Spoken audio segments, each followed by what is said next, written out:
Terus tak kalau motor tah coba ya terus kira-kira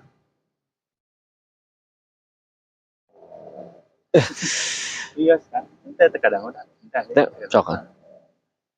cok terus mulai. Bismillahirrahmanirrahim. Assalamualaikum warahmatullahi wabarakatuh. Alhamdulillahirabbil alamin. Alhamdulillahilladzi arsala rasulahu bil huda wa dinil haq liyuzhirahu 'ala dini kullih wa kafa billahi syahida. Asyhadu an la ilaha illallah wa asyhadu anna Muhammadar Rasulullah. Sahabat Abim TV rahimakumullah, di dalam bulan suci Ramadan ini disadari ataupun tidak adalah bagian daripada tarbiyah bagi seorang mukmin. Pendidikan, penggemblengan dari Allah dengan ritual-ritual ibadah yang begitu banyak, akhirnya harus menuntut adanya sebuah perubahan, terutama adalah perubahan jiwa, perubahan mental, bahkan akhirnya adalah perubahan keimanan yang semakin meningkat kepada Allah, semakin menghujam bahwa apa yang Allah perintahkan kepada kita adalah sebuah kebaikan yang harus kita pegang, apapun itu. Selama dalam Al-Quran dan hadis, ini adalah sebuah kebaikan yang datang dari Allah dan Rasulnya, sebuah kemaslahatan yang harus kita jaga. Sebaliknya, kita semakin meyakini bahwa apa yang Allah larang, apa yang Allah sebutkan salah dalam Al-Quran dan hadis adalah sesuatu yang buruk, sesuatu yang merugikan bagi manusia ini. Maka pada akhirnya di bulan suci Ramadan ini, mudah-mudahan kita semakin menjadi mukmin yang memiliki hujah, menjadi seorang mukmin yang memiliki prinsip hidup, tentunya adalah prinsip-prinsip yang bersumber dari Al-Quran, sehingga itu menjadi hujah bagi kita dalam menjawab seluruh masalah hidup kita. Jangan sampai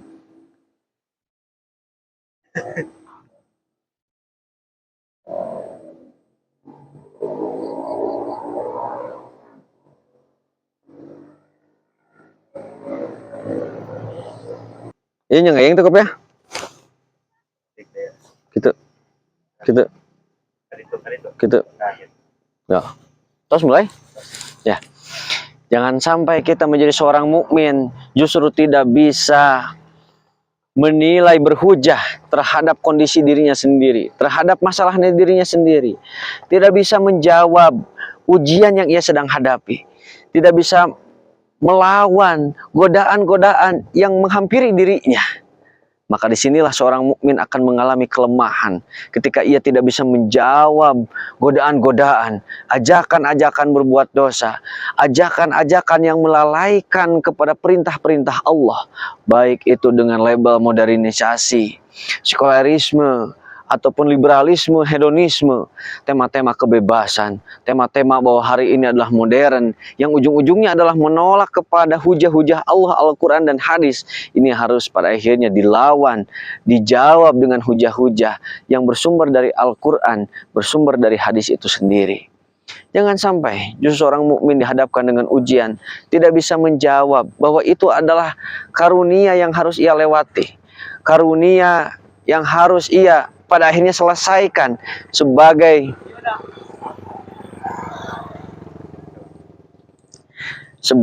batu loncatan dirinya untuk meningkatkan keimanan.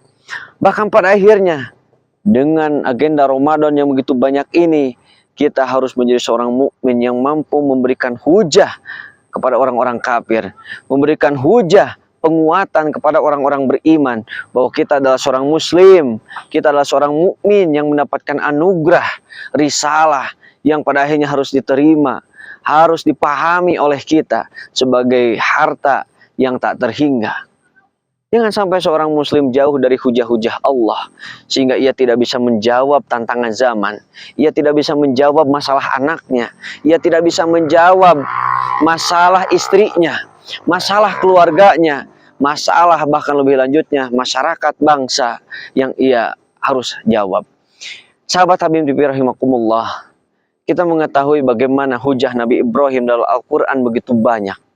Beliau ketika dihadapkan dengan kemusyrikan atau ideologi ayahnya, beliau mampu berhujah bahwa itu adalah sebuah kemusyrikan, itu adalah sebuah kesalahan yang tentunya bersumber dari wahyu Allah.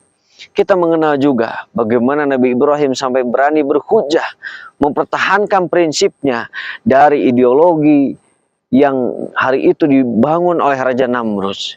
Beliau sampai dalam satu kisahnya, dalam surat Al-Baqarah disebutkan, beliau sampai adu argumen dengan Raja Namrud, bagaimana Nabi Ibrahim bisa menjelaskan ideologinya di hadapan raja dan seluruh masyarakat.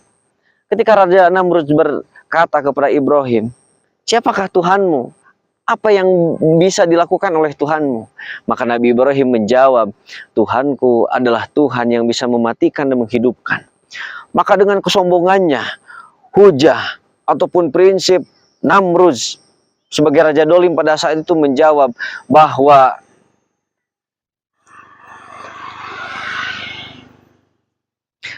saya sebagai raja pun bisa menghidupkan dan mematikan. Maka ia memanggil dua tawanan di penjara, dan kemudian satunya ia bunuh, dan kemudian yang satunya ia biarkan hidup. Dia sambil mengejek Nabi Ibrahim, saya juga bisa menghidupkan dan mematikan. Mematikan ketika ia memenggal tahanan tersebut, dan menghidupkan ketika ia membebaskan tahanan penjara tersebut. Begitulah bagaimana hujah dari kaum Nabi Ibrahim, dari orang musyrik untuk melemahkan ideologi Nabi Ibrahim. Tapi kemudian Nabi Ibrahim menjawab dengan hujah yang lebih besar, di mana beliau berkata, Tuhanku adalah Tuhan yang bisa menghantarkan, memindahkan matahari dari timur ke barat. Kalau engkau Tuhan, maka pindahkan dari barat ke timur. Disinilah hujah Nabi Ibrahim tak terbantahkan dari Raja Namrud dan juga kaum musyrikin pada saat itu. Inilah contoh hujah Nabi Ibrahim, prinsip-prinsip hidup Nabi Ibrahim, prinsip-prinsip Luqmanul Hakim yang ada dalam Al-Quran untuk bersyukur, untuk bertauhid, menjauhi syirik. Ini harus menjadi bahasa kehidupan, menjadi makanan bagi diri kita, bagi anak-anak kita. Jangan sampai justru anak-anak kita atau diri kita sekalipun tidak pede karena kurang yakin terhadap nilai-nilai Islam. Padahal sebetulnya nilai-nilai Islam ini adalah nilai-nilai ya'lu wa la yu'la alaih. Nilai-nilai Islam itu tinggi dan tidak ada yang bisa meninggikan, melebihi tingginya Islam. Tidak ada yang bisa lebih mulia daripada Islam. Cuma kitanya yang mungkin kurang meresapi akan nilai-nilai Islam tersebut sehingga tidak jadi prinsip, tidak menjadi hujah untuk menjawab tantangan-tantangan zaman tersebut. Tidak dipungkiri bagaimana banyak hari ini nilai-nilai yang terus didoktrinkan, hujah-hujah orang kafir yang intinya adalah melemahkan Islam. Baik itu dengan alasan budaya, alasan modernisasi, dan lain sebagainya.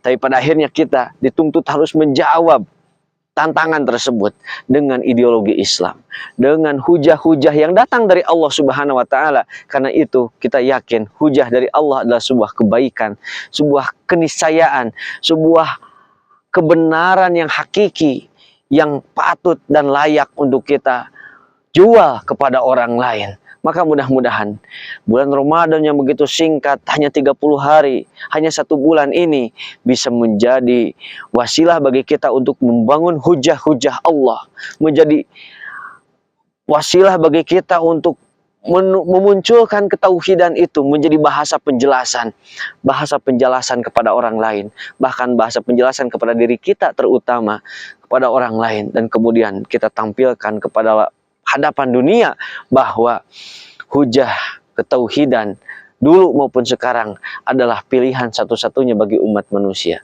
Mudah-mudahan sekali lagi Ramadan ini bisa kita manfaatkan, tadarusnya, sholat tarawehnya, bahkan saumnya itu sendiri menjadi wasilah bagi kita membentuk karakter sesuai dengan hujah-hujah Allah. Demikian, nastagfirullahi walakum. Assalamualaikum warahmatullahi wabarakatuh.